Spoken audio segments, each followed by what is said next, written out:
Beatriz Pereira, muchas gracias por aceptar nuestra invitación. ¿Cómo estás? Bienvenida. Hola, gracias a Puentes de Rabona, qué gusto. No, hombre, el gusto es nuestro.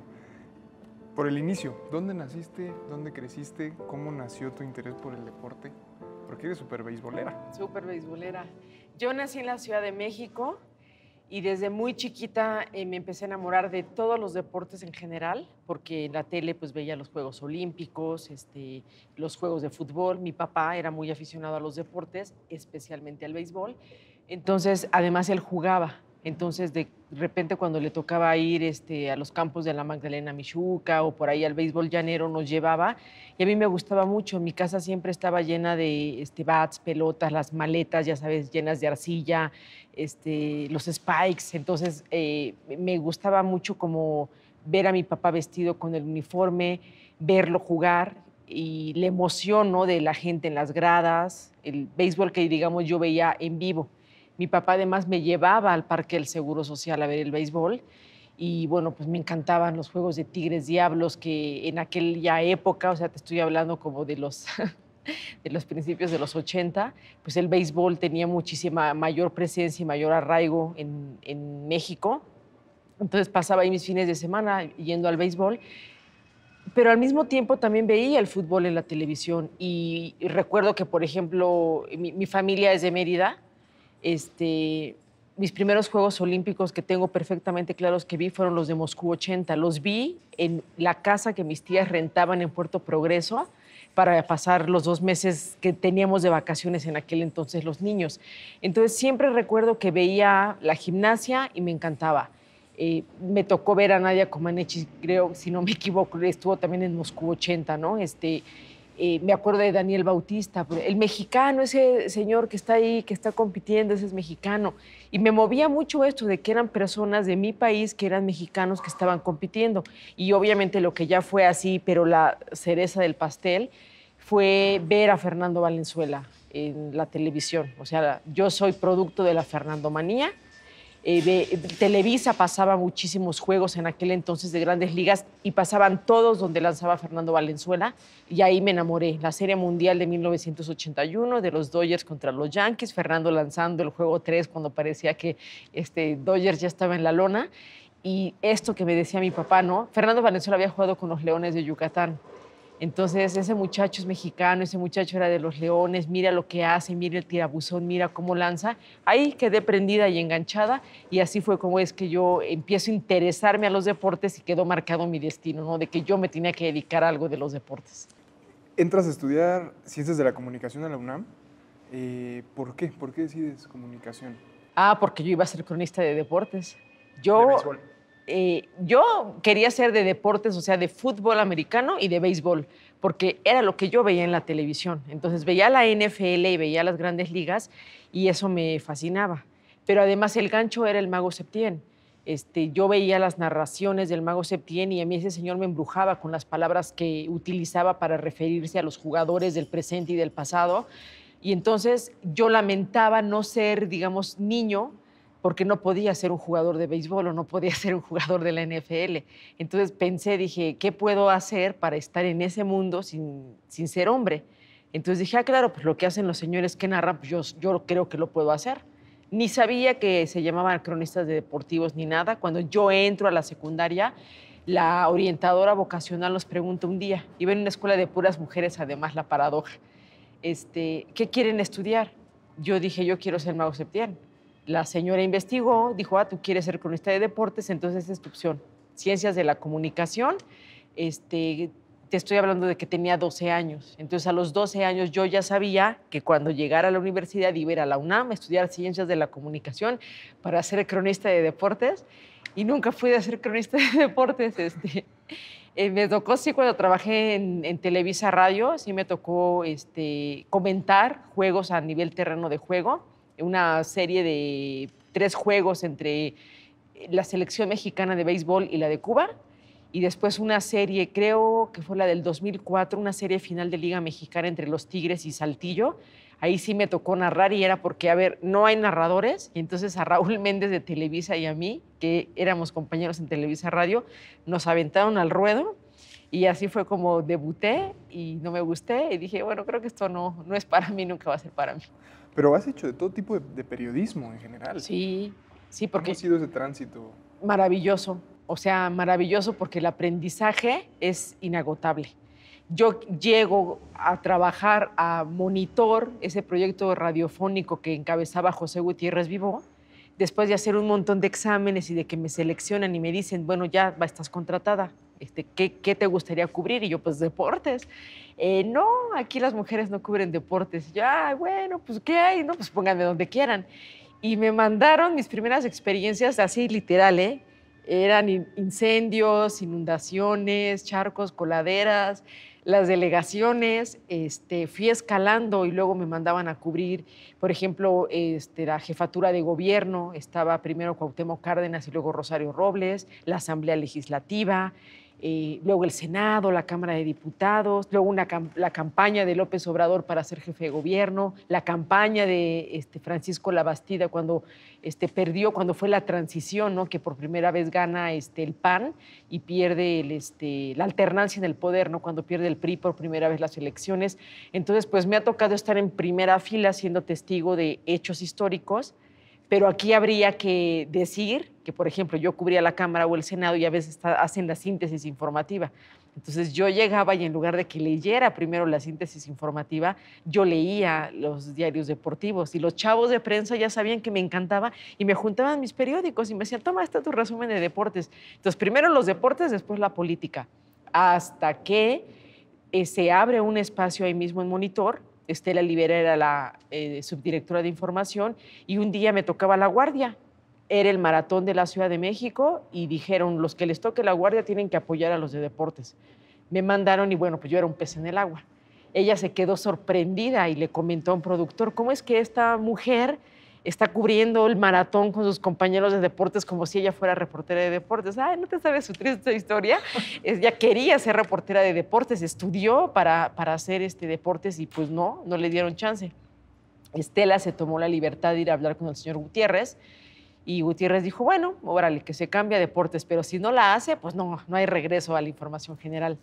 Y pues creo que sí la hice y ya me quedé en los deportes felizmente, pero con todo el aprendizaje de haber pasado por haber cubierto información general. ¿Y cómo llegas a Proceso? ¿Cómo llegas a Proceso en 2001? Fue muy gracioso.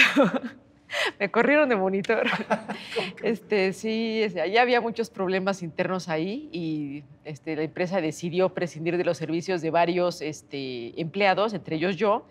Y entonces yo había estado haciendo unas investigaciones de unas remodelaciones en la Magdalena Mixhuca, de las instalaciones deportivas. Creo que no, ya era el Instituto del Deporte, ya no era el PRODF. Y entonces había unos casos de corrupción. Entonces yo tenía toda esa información que estaba preparando para hacer un reportaje para Gutiérrez Vivó y como me quedé con la información dije, bueno, ¿y ahora esto qué hago, no? Yo acababa de entrar a trabajar al Mañanero con Broso. Jorge Camacho era el de deportes y pues un día le hablé y le dije, oye, ya me dijeron que tú necesitas gente. Ay, ya, sí, ven. Me dijo, pues yo no necesito a nadie, pero ¿qué? ¿Quieres trabajar o qué? Yo sí. Y me agarró de su asistente, ¿no? Y yo tenía mi información y decía, ¿esto dónde lo voy a publicar? Dije, bueno, pues aquí en A Proceso. Pues agarré una revista, busqué el teléfono, marqué el conmutador y me contesta la recepcionista y me pasa deportes. Y entonces vi que ahí decía que el jefe era Mauricio Mejía. Y entonces le marqué, ¿no? Y le digo, oye, Mauricio, pues yo soy Beatriz. Ah, sí, la de Monitor. Pues yo no estoy en Monitor y pues tengo aquí un texto, ¿no les interesa? A ver, échatelo. Pues se los mandé. Y creo que a los 20 minutos me contestó y me dijo, ¿de dónde sacaste esto? Y ya le expliqué, ¿no? Me dijo, está buenísimo, sí te lo voy a publicar. Oye, a ver, ven, te quiero conocer. Fui a Proceso, lo conocí las instalaciones. No, o sea, para mí era así como, wow, porque nunca en mi radar había estado, ni siquiera había imaginado trabajar en Proceso, porque yo leía Proceso cuando iba a la universidad y me parecía así como el medio de comunicación, ¿no? El que hace periodismo escrito es como el mejor periodista. Y entonces lo miraba muy lejos. Total que me encontré la segunda parte y le dije, aquí está la segunda parte. Ya Mejía me dijo, bueno, pues mira, la verdad, si te quieres quedar, tengo un lugar aquí para una reportera. ¿Quieres quedarte en Proceso? Te estoy hablando de que eso ocurrió en abril del 2001 y así llegué a Proceso. Si tuvieras que definir Proceso con una metáfora futbolera, ¿qué significa? No, pues un gol de chilena en el minuto 90+1 en la final del Mundial de Fútbol. Así. Yo quiero muchísimo a Proceso, es mi casa, es don Julio, es lo que este medio ha representado para el periodismo mexicano, cómo fue fundado. Es un medio de libertad, de independencia, donde puedes hacer periodismo de verdad en el sentido estricto de no te van a censurar, no te van a decir a este no le pegues, a este no lo toques, nunca te van a correr porque le pises los callos a alguien. Si tú haces un trabajo bien hecho, bien documentado, vas a poder publicar en Proceso. Entonces, esos espacios en un país como México, donde los medios de comunicación a veces se han pervertido, donde hay muchos periodistas que también se han pervertido, poder tener este espacio es muy importante. Entonces, pues sí, por supuesto, para mí Proceso es lo máximo, es un gol en el minuto 90+1 en la final del Mundial de Fútbol.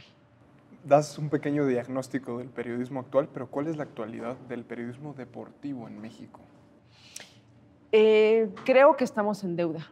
Todavía quienes nos dedicamos a esta profesión, nos falta aprender mucho, recorrer un gran camino, mirar las piezas periodísticas que generan otros medios deportivos en el mundo, mirar a otros periodistas, tratar de imitar o emular lo que ellos hacen y en función de eso ofrecerle mejor información, un periodismo de mayor calidad a los consumidores de la información deportiva.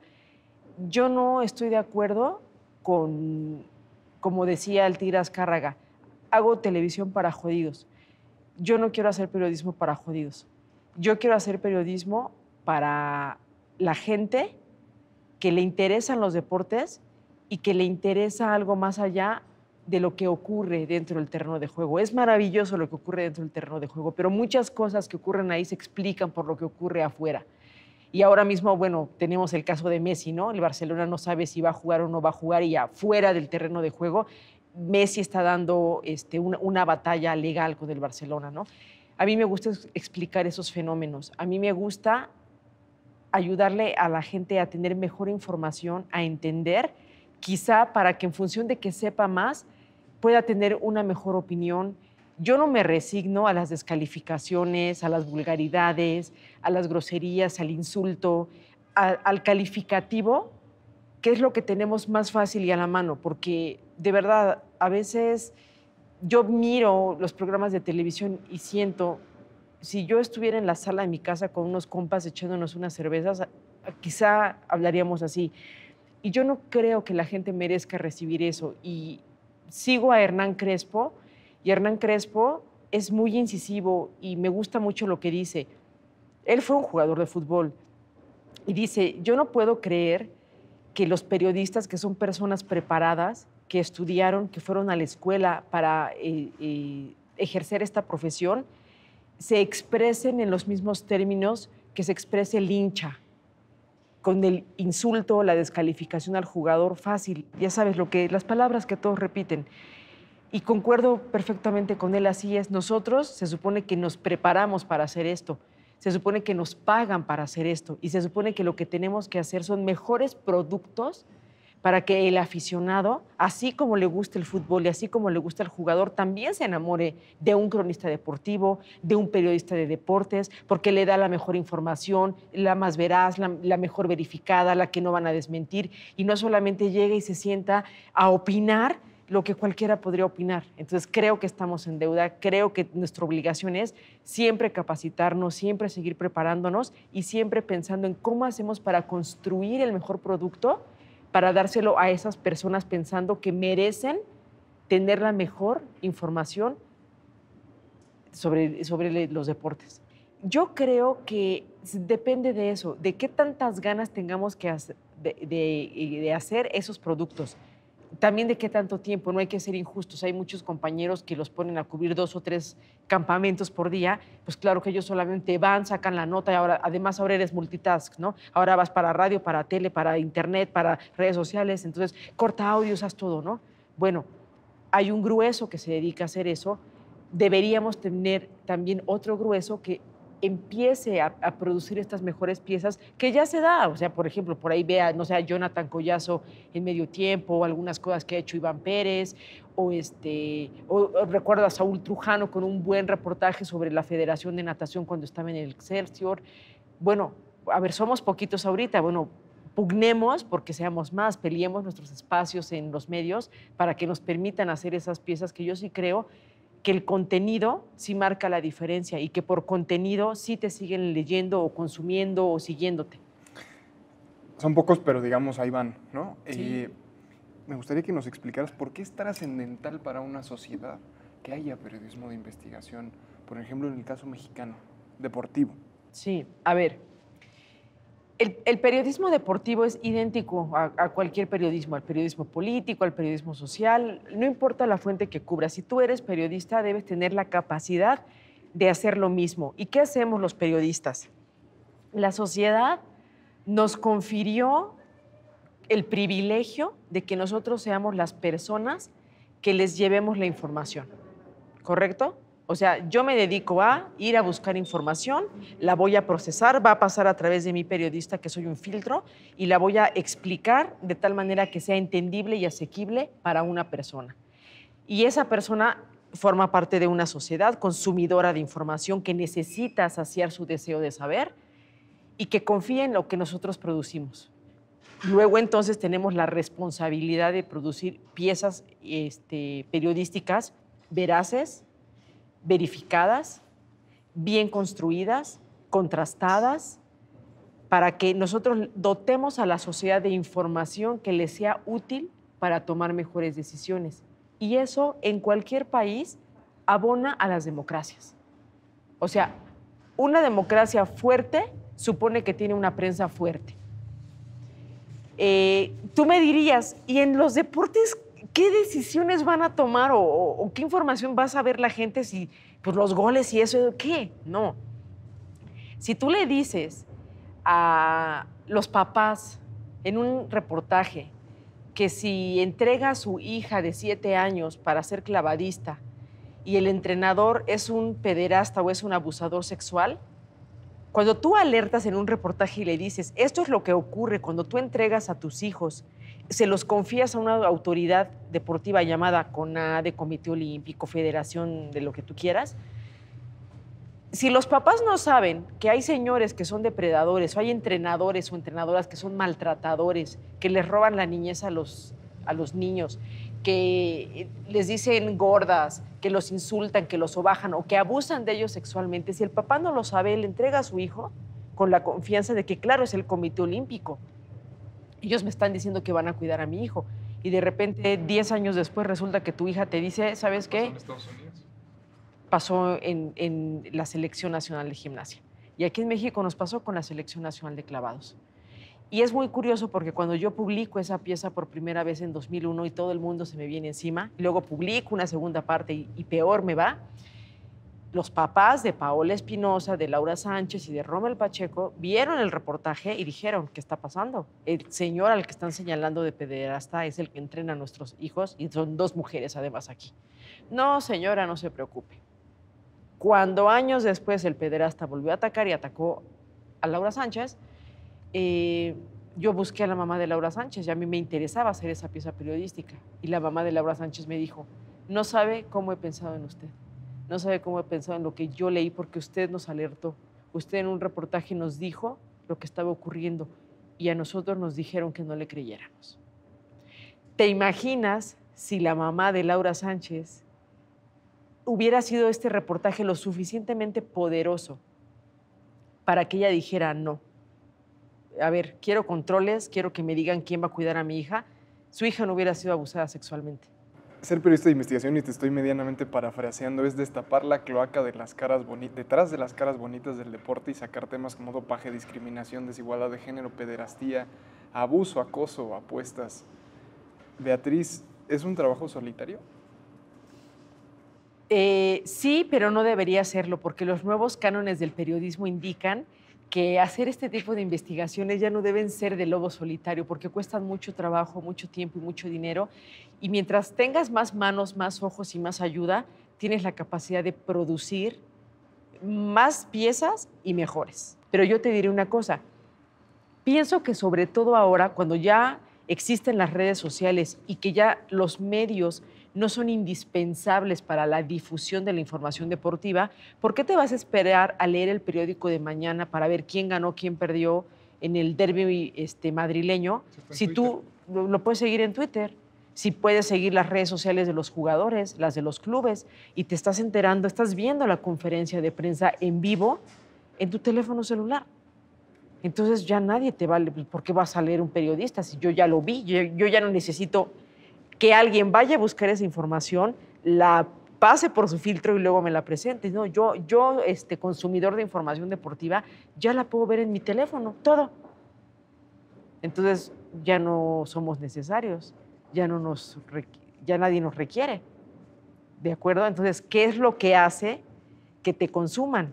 Que tú seas capaz de traer a la luz esa información, uno, que alguien no quiere que se sepa, o esa información, esas explicaciones, pero siempre bien trabajadas y bien verificadas, no los chismes ni la rumorología, de te estoy contando cuál es el problema con Messi y la directiva. Sí, a ver, no hay un problema ahí con el presidente del Barcelona y también lo que hace Messi adentro del vestidor y cómo mueve a los jugadores. O sea, no me digas que van a sacar un boletín para contarnos eso. Y esas explicaciones se las tenemos que dar a la gente porque las quieren saber, porque la gente tiene un deseo innato por saber. Entonces, bueno, para eso existimos nosotros. Hasta ahora, y tú lo has dicho, nadie ha podido desmentir aquello que has publicado, siempre con documento en mano.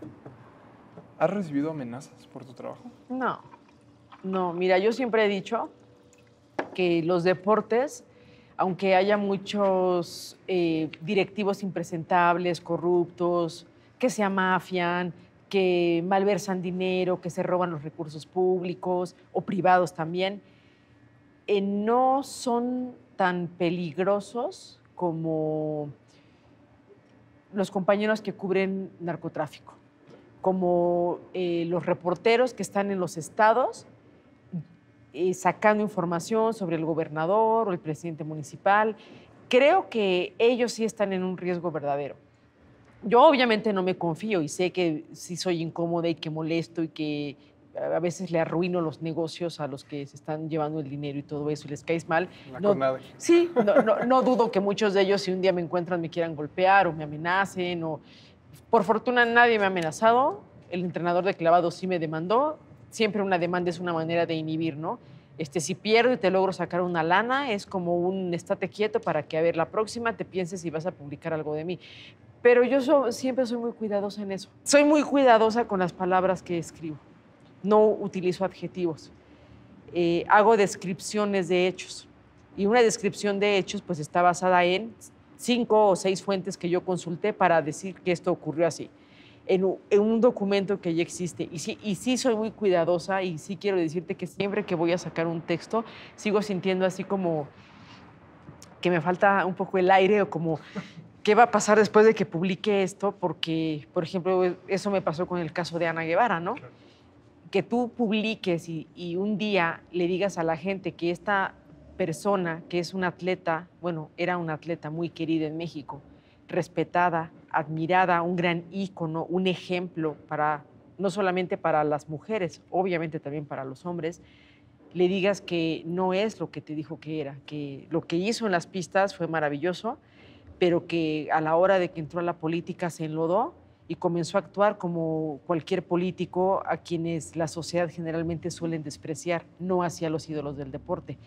Entonces, pues, yo pensaba, ¿qué va a pasar si mi reportaje no es lo suficientemente contundente o poderoso o no tiene los alcances que yo espero que tengan? Pues todo el mundo, ya sabes, ahora te comen en las redes sociales, van a decir, esta loca, ¿qué le pasa? ¿Por qué cree que tiene el derecho de descalificar o de desvirtuar a nuestra gran ídolo, ¿no? del deporte mexicano.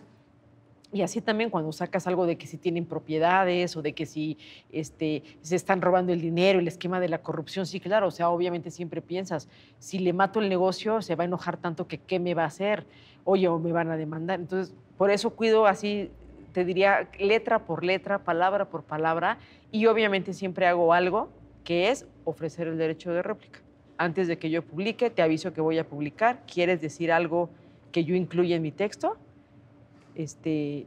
O no quieres. Y generalmente no quieren. ¿Qué partido, si hacemos la metáfora futbolera igual, qué partido enfrentan los periodistas en este sexenio? Porque la historia, pues ya sabemos que no ha sido en ningún sentido favorecedora. ¿Cómo va el marcador? ¿Cómo está el partido? Híjole, pues estamos jugando como con ese tipo de equipos que te quieren coser a patadas, que son marrulleros, que te avientan el caballo, que juegan sucio, pero sí ya le han metido un par de goles, ¿cómo no? Es un partido bien rudo.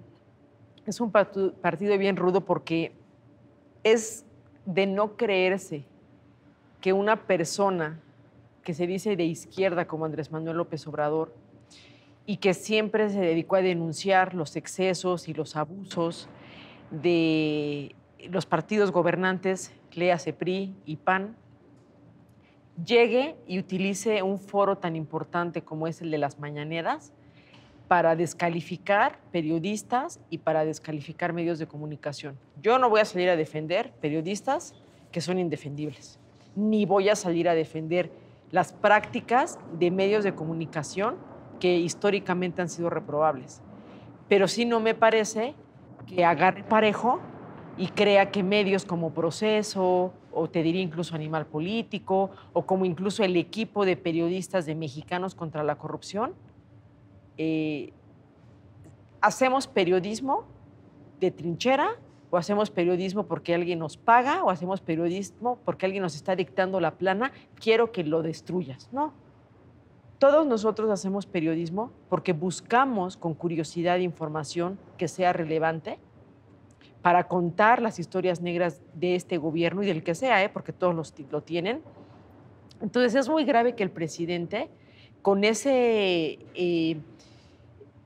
fuerza que él tiene, porque tenemos que reconocerlo, es un hombre que aunque ha caído en las encuestas, es un hombre al que la gente lo quiere. No se vale que nos descalifique y nos eche a los perros para que un día en la calle alguien se tome la atribución de hacernos daño o de dañar a un medio de comunicación, porque pues, el presidente dice que ellos son el enemigo a vencer. Nosotros no somos el enemigo. El servidor público, el funcionario, el directivo que no entienda que el periodismo es un contrapeso del poder, que el periodismo es el perro guardián, que el periodismo es el fiscalizador de sus acciones y de la manera como ejercen sus cargos y cómo se gastan los recursos públicos, que es el dinero de todos nosotros, el que no lo entienda, pues tiene un problema. Porque el que crea que un periodista o un medio de comunicación existe para lamerle los zapatos, se equivoca. El que crea que el periodista o el periodismo existe para hacerle propaganda, se equivoca. Para eso ellos tienen sus órganos que se dedican a eso. Y entonces sí me parece grave que López Obrador haga eso. Le pediría que pare, le pediría que nos deje hacer nuestro trabajo, le pediría que nos escuche y que nos lea. Y que en lugar de que se enoje, tome la información como una herramienta en la que diga, yo les prometí que iba a entregarles el mejor gobierno, que iba a ser el mejor presidente de México, que yo no soy como los otros. Y que corrija a su gente cercana o menos cercana o más lejana, que no permita que sean corruptos, que no permita que sean impunes, porque pues esas fueron sus banderas de campaña. Entonces, cuando él sale con su ala protectora a tapar a los que los periodistas estamos diciendo que están cometiendo prácticas deleznables que a él le deberían agraviar y ofender, pues entonces me queda claro que su discurso de la no corrupción y la no impunidad es solamente de dientes para afuera y que en realidad él cree que solamente es corrupto el que no es su amigo. o que está impune el que no es su cuate. Y que entonces los que él diga que no son corruptos no lo son. Cuando le hemos demostrado, o los periodistas le hemos estado demostrando, que gente muy cercana a él es muy corrupta y no los quiere tocar. Entonces, bueno, pues ya se acabó la idea romántica de que tenemos un presidente diferente y que no iba a cometer los mismos vicios, errores y equivocaciones que los neoliberales y conservadores a quienes él se ejecuta todos los días en las mañaneras, ¿no? Oye, pero cuando le planteaste el caso de frente, mandó a la auditoría, ¿no? Dijo Sí. que se audite. Y en ese sentido va, justo sobre eso te quisiera preguntar, ¿en qué momento del partido nos encontramos con el tema de la CONADE? Porque tú lo has dicho, es la gran prueba de la corrupción que existe en el gobierno, está en la CONADE. Sí. Y si él quiere no fallarle a los 30 millones de votantes, pues fíjate que te haga caso. Que ahí sí se lo voy a conceder como una gran jugada de fantasía al presidente del partido. Una chilena, no. Una como las que se aventaba Hugo Sánchez.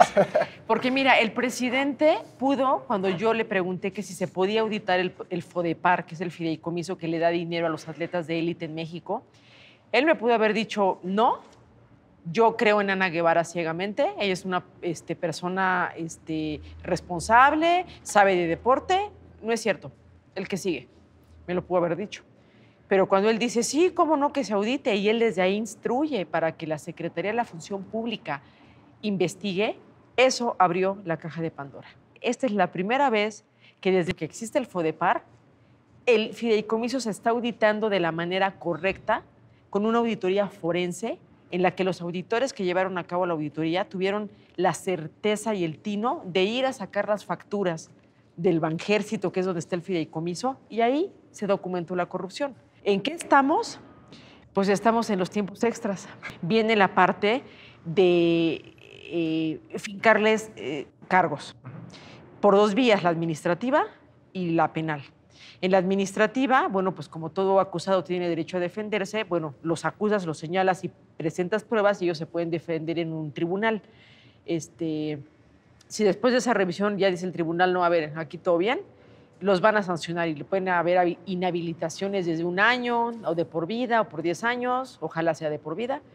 Y por el otro lado, los que sí son delitos, como por ejemplo el del peculado o el desvío de recursos, pues sí tiene que ser la Fiscalía General de la República armando una carpeta de investigación que deberá ser consignada ante un juez. Entonces, ¿sabes de cuántos años estamos hablando? Sí. No es tan fácil y yo a veces me desespero también un poco porque digo, ya, quiero que ya, pero cuando entiendes el proceso dices, no, a ver, si al presidente de la Federación de Atletismo, Antonio Lozano, creo que tomó como 7 años finalmente que pudiera ser y recibir una sentencia condenatoria, bueno, yo espero que ahora la justicia sea un poco más expedita y que a lo mejor en 2 o 3 años ya estemos viendo sentencias condenatorias para Ana Guevara, para sus servidores públicos de primer rango, para los de segundo rango y para todos aquellos, incluidos atletas y entrenadores que se prestaron para formar parte de la corrupción. Entonces, bueno, esa será la tanda de penaltis. Hasta entonces sabremos quién es el ganador. Pero por lo pronto, pues estamos en los tiempos extras. Un poco enfocándonos hacia el fútbol, ¿no? ¿Has visto y documentado cuáles son los males en el tema olímpico, en el béisbol? ¿Cuáles son los males del fútbol mexicano? Yo diría, ¿cuáles identificas como los puntos esenciales por los cuales no crecemos, no nos desarrollamos como en otros países? Pues yo creo que son los mismos que siempre se han señalado, ¿no? Una liga que paga muy bien, que consiente a sus jugadores, que trae demasiados extranjeros, pero que cuando tienes jugadores mexicanos no todos logran alcanzar la calidad y el nivel como para ser los líderes en los equipos, se consoliden y después sean el material de exportación que se necesita para que vayan, estén jugando en los mejores clubes, los mejores entrenadores diciéndoles esquemas de juego, etcétera, y luego vengan y aporten eso a la selección mexicana. O sea, cuando las noticias son que los jugadores en la pandemia están haciendo fiestas y están bebiendo y están tomando y luego sale quien los justifica y dices que claro, son jóvenes. Pues sí, a ver, la juventud no está peleada con los compromisos. Y si cuando tienes el compromiso de selección nacional estás en los mismos escándalos que están concentrados y Cuauhtémoc Blanco está fumando, Cuauhtémoc que es el líder del equipo, o sea, a lo mejor no diríamos nada si ganaran lo que se les exige que ganen, ¿no? Pero ni eso. Pero, pues no, y siempre van a hacer lo mismo. ¿Y por qué siempre van a hacer lo mismo? Porque cuando tú te das cuenta lo que factura la Federación Mexicana de Fútbol y te das cuenta que ya si van al quinto partido o quedan eliminados en primera ronda, da igual, porque el negocio ya está hecho, las arquitas ya se llenaron. Entonces, ya eso del orgullo y el pundonor, pues, creo que ni les importa. O sea, los directivos. Yo sí estoy segura que hay muchos jugadores que obviamente les encantaría levantar una Copa del Mundo o que les encantaría decir, sí, ya somos la generación que llegamos al quinto partido. Pero para eso se requiere muchísima disciplina, se requiere la mejor preparación física, la mejor comida. Y la verdad es que luego son bien desordenados. O sea, eso sí hay que decirlo. Y, o sea, pero ¿cómo te diré? A ver, el fútbol no es una isla adentro de México. Y a veces duele decir, pero los jugadores muchas veces se comportan como se comporta el grueso de la población. Si te están diciendo que no salgas y que uses el cubrebocas y la gente sigue diciendo que es un invento del gobierno y que no se lo pone porque no quiere, pues también, oye, a ver, no te puedes ir de fiesta un día antes del juego porque vas a llegar todo crudo a jugar. No, no, ¿cómo no? Ajá. Entonces, hay errores muy claros que todos sabemos cuáles son, que cometen jugadores, que cometen directivos. Otra cosa que es importante decir en México, no hay profesionalización en materia, por ejemplo, de la preparación física. Y lo vimos ahorita con el regreso de la liga después del parón, ¿no? Jugadores panzones. O sea, yo digo, si uno no es jugador y uno no se deja la panza, ¿por qué el jugador sí?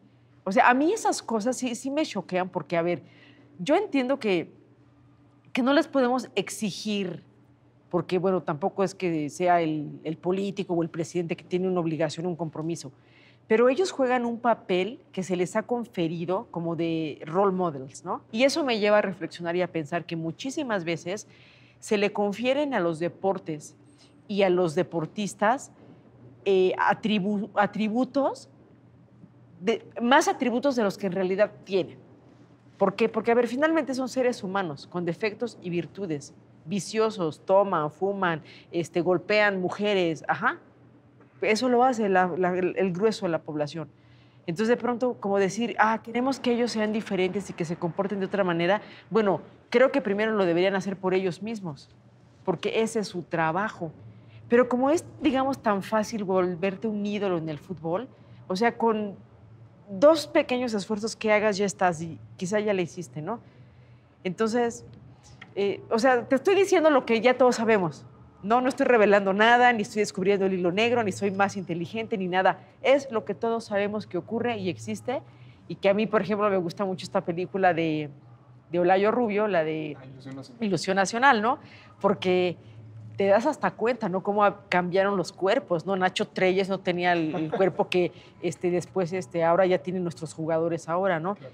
Y cómo, a pesar de que el fútbol se ha transformado a través de la ciencia del deporte y a través de un montón de elementos que te permitirían decir, oye, con todo el dinero que hay en México, de verdad, o sea, no nos da para seguir teniendo los directivos que seguimos teniendo, las decisiones que se toman, los jugadores con su mala cabeza.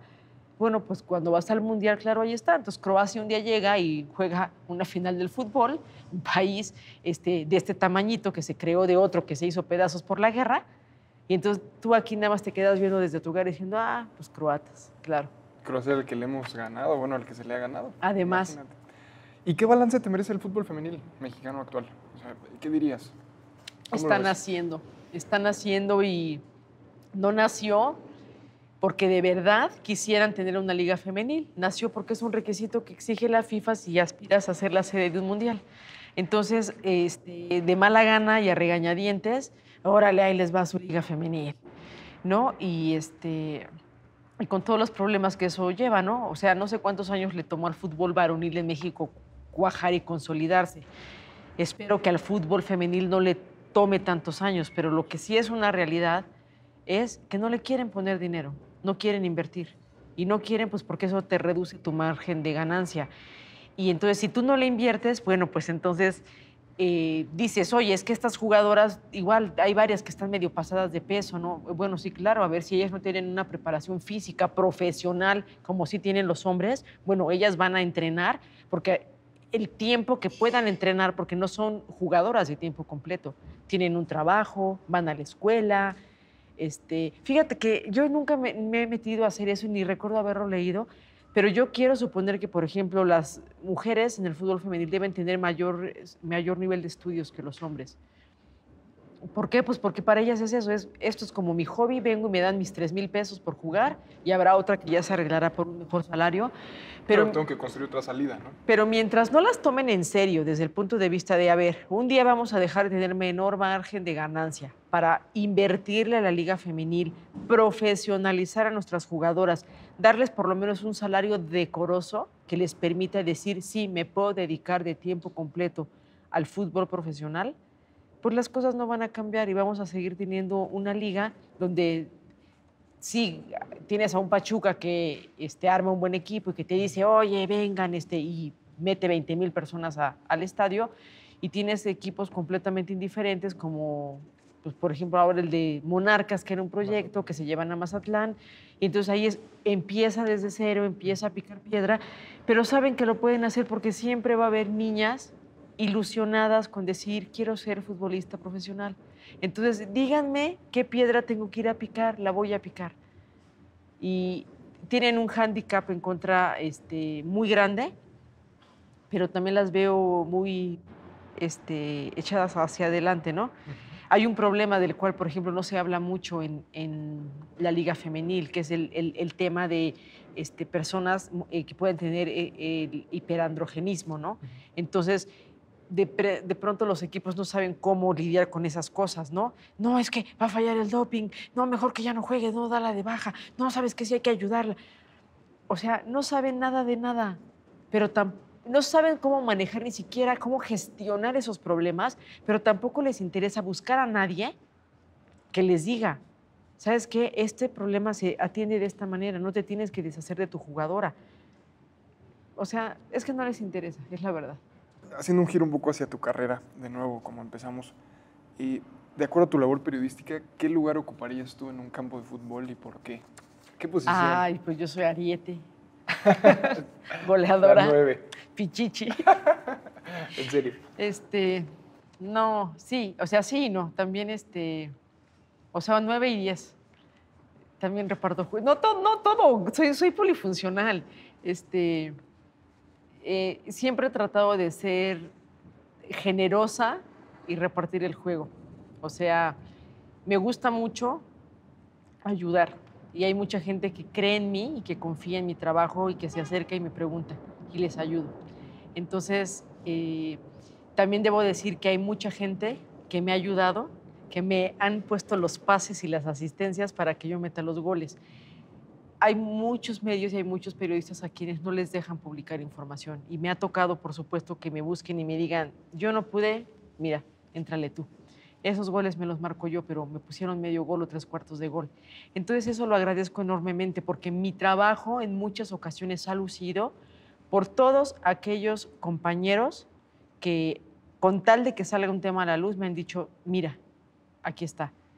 Y además tengo un equipo que juega también para mí, que son las personas que trabajan en los lugares siendo testigos directos de los hechos y que se toman la molestia de mandarme un email, de buscar mi teléfono, de llamarme a la oficina y decirme, oiga, está pasando esto, ¿por qué no lo investiga? Oiga, ¿sabe que yo tengo tal documento? Reportelo.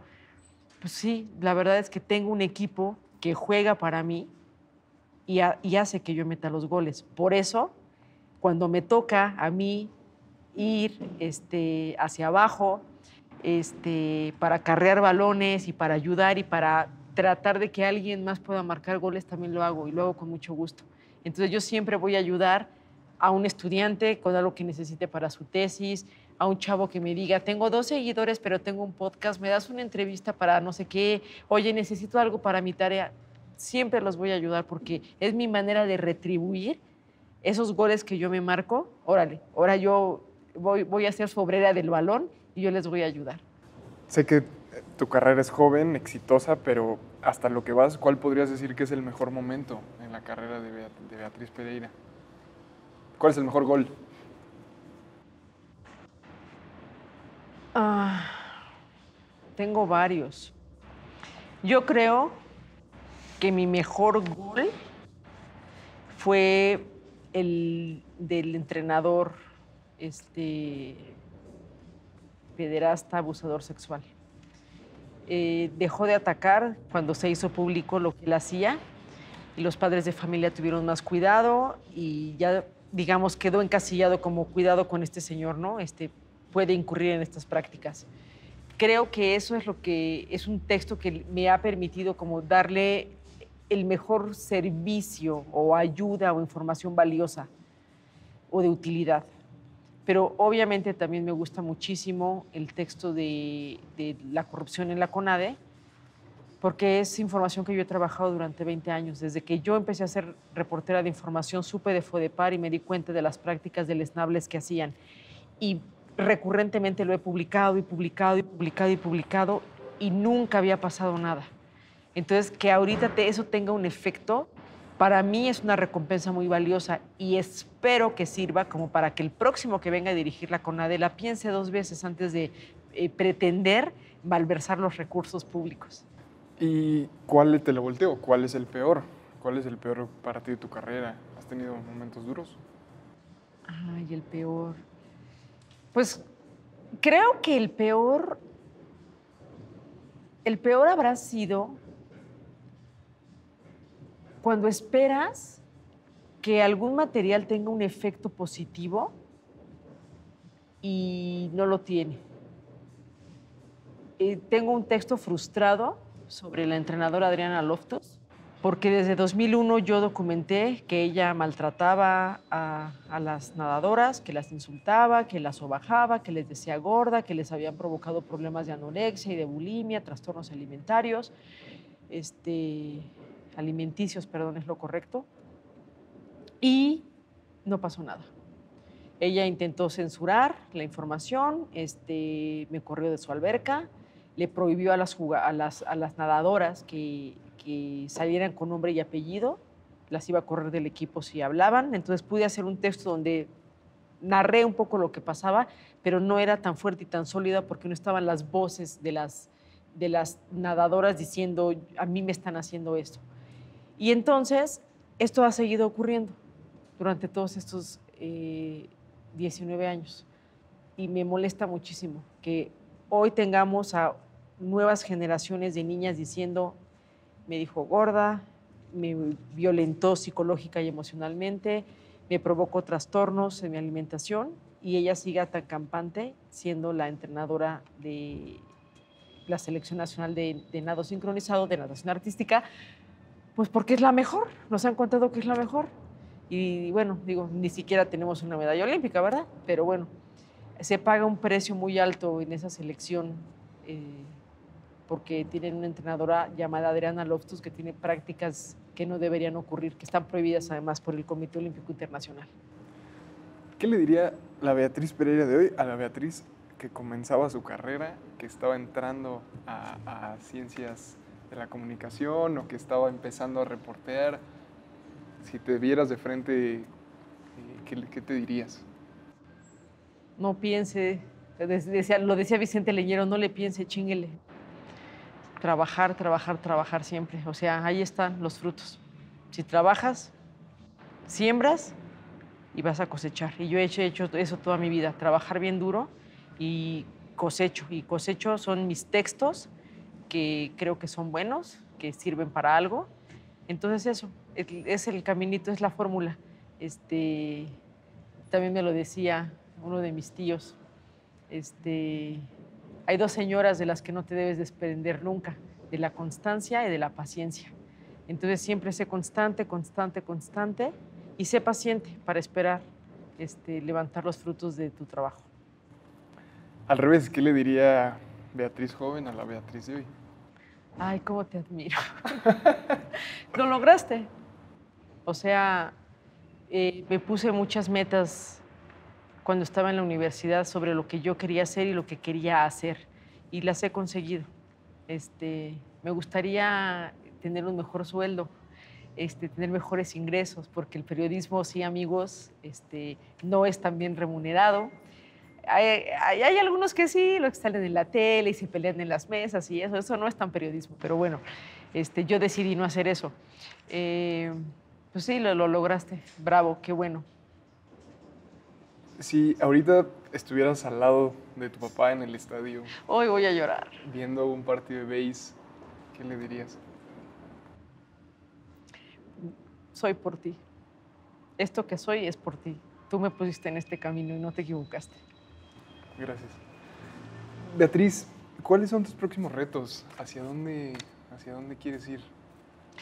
A lo que exige ahora el periodismo. El contenido no es lo único. Hay que crear mejores empaques.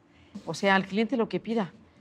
Si la gente no quiere leer, no importa. Vamos a hacer cosas para que igual lo consumas, te guste y además te diviertas. Sí, yo creo que ya hay que superar un poquito la fase de esto es como todo drama y todo malo y todo negro. Sí, o sea, sí está feo y está mal, pero te lo quiero presentar de una manera como más divertida, mejor. O sea, la envoltura. Ya logré hacer el pan bonito y todo, ahora hay que decorar el pastel para que se antoje, porque el pastel por dentro puede estar muy bueno, pero si por fuera no se antoja, pues la gente no lo quiere consumir y eso es importante. O sea, hay generaciones nuevas que están pidiendo que les des el pastel bonito. Ya si lo de adentro está sabrosísimo, qué mejor, pero yo de entrada lo quiero ver bonito por fuera. Quiero hacer eso. Me quedan dos preguntas y una dinámica. Una, no me puedo ir sin esta porque se habló y es lo que está en la vida pública, pero hace unos días Andrés Manuel presenta su segundo informe, ¿no? Si hacemos una analogía con un partido, vamos en el minuto 23, aproximadamente la mitad del primer tiempo. ¿Cómo calificarías, es decir, la 4T está cumpliendo con las expectativas en el terreno de juego? ¿Cómo ves los 60, 70 minutos restantes del partido? El cambio no está siendo tan cambio. El presidente es muy necio y en su necedad no se da cuenta de que incurre en los mismos errores que incurrieron sus antecesores. Y quienes lo votamos, ya me confesé, lo hicimos con la esperanza de un gran cambio. Y yo hasta este momento estoy decepcionada. O sea, espero más. No sé si lo van a dar. Ya estoy tan decepcionada que no creo que lo den. Y si no nos cumplen, ya sabemos qué tenemos que hacer, ¿no? Para eso hay urnas y para eso votamos y para eso tenemos el privilegio de poder elegir a quienes nos van a gobernar. Seguramente nos van a seguir decepcionando, pero bueno, por lo menos ejerzamos nuestro derecho al voto y a decidir a quién queremos y a quién no queremos tener. Beatriz, nosotros somos Apuntes de Rabona. Haciendo una metáfora, ¿qué es una rabona en el periodismo deportivo? Oh, Dios. ¿Has tirado alguna rabona en el periodismo deportivo? A ver, rabona entendido como... Sí, como la jugada donde pasas por atrás la pierna. Para quitarte al rival de encima, para marcar un gol.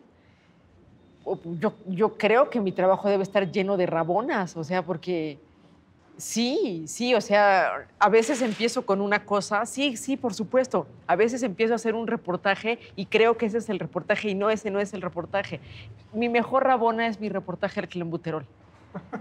Y cuando todos creíamos que los jugadores estaban dopando y resulta que decían, es que es la carne. Y sí fue la carne. Yo lo investigué y sí fue la carne. Entonces, yo estaba convencida de que los jugadores se dopaban y que le echaban la culpa a la carne para que no lo sancionaran. Entonces, como no me pude quedar con la duda, lo investigué y sí, le di la vuelta completamente al tema y terminé publicando un extraordinario. Son 3 reportajes que fueron portada en Proceso, con muchísimo orgullo lo digo, de que efectivamente la carne en México está tan contaminada de clenbuterol que nos la comemos todos nosotros y solamente lo sabemos porque los deportistas les hacen antidoping y ellos dan positivo, y México tiene una excepción por la Agencia Mundial Antidopaje para no castigar a ningún deportista que falle un control antidopaje por clenbuterol, ni a aquel extranjero que venga a competir a México. Solo China y México tienen esas excepciones. Esa es mi mejor rabona. Para cerrar, tenemos una dinámica donde te pedimos, si te animas, claro, a hacer un once ideal de periodistas que hayan marcado tu carrera, que admires, que compartas cancha. ¿Cómo los acomodarías? Ay, que compartan cancha. Uy. No soy tan buena en el fútbol, ¿eh? A ver. A ver, yo me pongo aquí. Voy a poner acá a Daniel Izárraga. Aquí va Alejandra Shanik, porque esta señora... Pero Shanik también puede jugar de supergoleador. Este es nuestro premio Pulitzer, para el que no lo sepa, es nuestra única periodista mexicana premio Pulitzer con el New York Times. Entonces yo voy acá, la 9, ¿sí?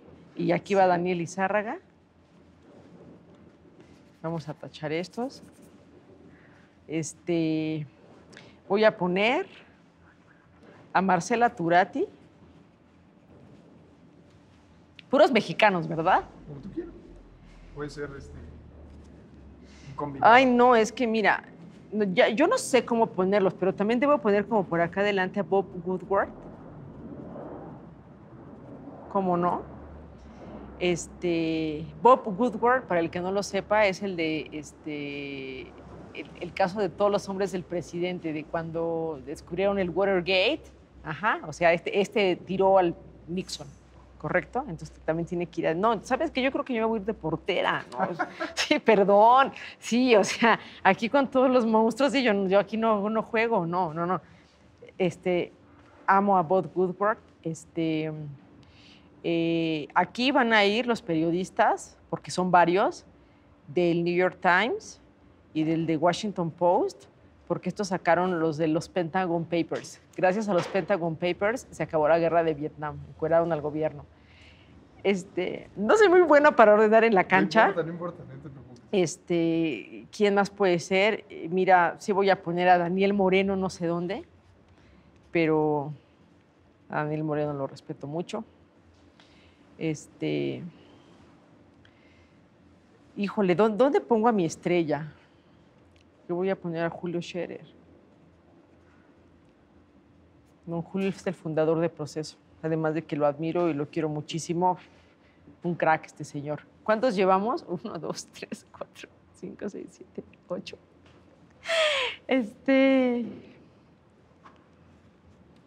Voy a poner a Nacho Rodríguez Reina. Voy a poner a Raúl Olmos. Raúl Olmos sacó todo lo del Odebrecht. ¿Me falta uno? Ya sé quién voy a poner. A Claudia Guerrero del Reforma. Ellas. ¿Ese es el 11? Ese es mi 11. Toma el hecho.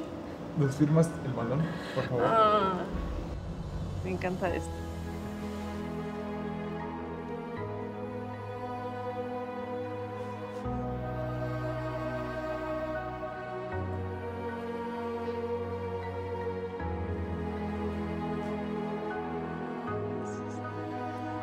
Ay, ahí está. Hola, soy Beatriz Pereira, soy periodista de deportes.